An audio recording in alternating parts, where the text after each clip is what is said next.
Kebetulan saya lahir di Indonesia dari pasangan Muslim, maka saya beragama Islam.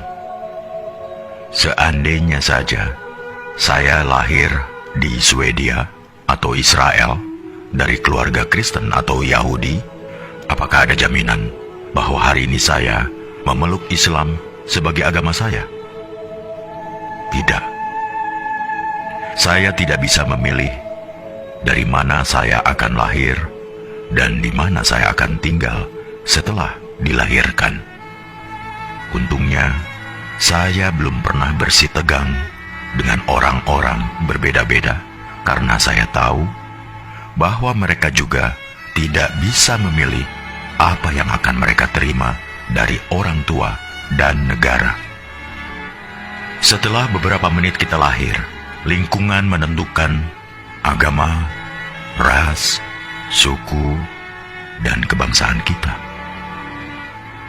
Setelah itu, membela sampai mati segala hal yang bahkan tidak pernah kita putuskan sendiri. Sejak masih bayi, saya didoktrin bahwa Islam adalah satu-satunya agama yang benar. Saya mengasihani mereka yang bukan Muslim, karena mereka kafir dan matinya masuk neraka. Ternyata, teman saya yang Kristen juga punya anggapan yang sama terhadap agamanya. Mereka mengasihani orang yang tidak mengimani Yesus sebagai Tuhan, karena orang-orang ini akan masuk neraka. Begitulah ajaran agama mereka berkata. Maka, bayangkan, jika kita tidak henti menarik satu sama lainnya agar berpindah agama. Bayangkan jika masing-masing umat agama tidak henti saling beradu superioritas seperti itu. Padahal tak akan ada titik temu. Jalaluddin Rumi mengatakan, kebenaran adalah selembar cermin di tangan Tuhan, jatuh dan pecah berkeping-keping. Setiap orang memungut kepingan itu, memperhatikannya, lalu berpikir telah memiliki kebenaran secara utuh. Salah satu karakteristik umat beragama memang saling mengklaim kebenaran agamanya. Mereka juga tidak butuh pembuktian, namanya saja iman. Manusia memang berhak menyampaikan ayat-ayat Tuhan, tapi jangan sesekali coba menjadi Tuhan. Tidak usah melabeli orang masuk surga atau neraka, karena kita pun masih menghamba. Latar belakang dari semua perselisihan adalah karena masing-masing mengklaim golonganku adalah yang terbaik, karena Tuhan sendiri yang mengatakannya. Lantas, pertanyaan saya adalah, kalau bukan Tuhan, siapa lagi yang menciptakan para Muslim, Yahudi, Nasrani, Buddha, Hindu, bahkan ateis, dan memelihara mereka semua sampai hari ini?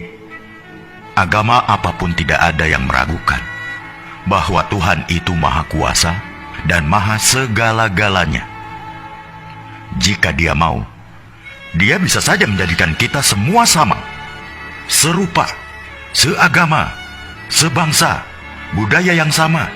Tapi tidak kan? Apakah jika suatu negara dihuni oleh rakyat dengan agama yang sama, hal itu akan menjamin kerukunan? Tidak. Nyatanya, beberapa negara masih rusuh, juga padahal agama rakyatnya sama, budaya yang sama. Karena jangan heran, ketika sentimen mayoritas versus minoritas masih berkuasa, maka sisi kemanusiaan kita mendadak hilang entah kemana. Bayangkan juga seandainya masing-masing agama menuntut agar kitab sucinya digunakan sebagai dasar negara, maka tinggal tunggu saja kehancuran Indonesia kita. Karena itulah yang digunakan negara dan mengambil kebijakan dalam bidang politik, hukum, atau kemanusiaan bukanlah Al-Quran, Injil, Tripitaka, Weda, atau kitab suci sebuah agama, melainkan Pancasila, Undang-Undang Dasar 45, dan semboyan Bhinneka Tunggal Ika. Dalam perspektif Pancasila, setiap pemeluk agama bebas meyakini dan menjalankan ajaran agamanya. Tapi mereka tidak berhak memaksakan sudut pandang dan ajaran agamanya untuk ditempatkan sebagai tolok ukur penilaian terhadap pemeluk agama lain. Hanya karena merasa paling benar.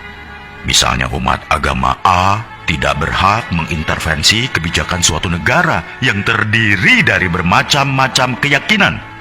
Suatu hari di masa depan, kita akan menceritakan pada anak cucu kita betapa negara ini nyaris tercerai-berai bukan karena bom, senjata, peluru, atau rudal, tapi karena orang-orangnya saling mengunggulkan, bahkan meributkan di media sosial. Ketika negara lain sudah pergi ke bulan atau merancang teknologi yang memajukan peradaban, kita masih sibuk meributkan soal beragama. Kita tidak harus berpikir sama, tapi marilah kita sama-sama berpikir.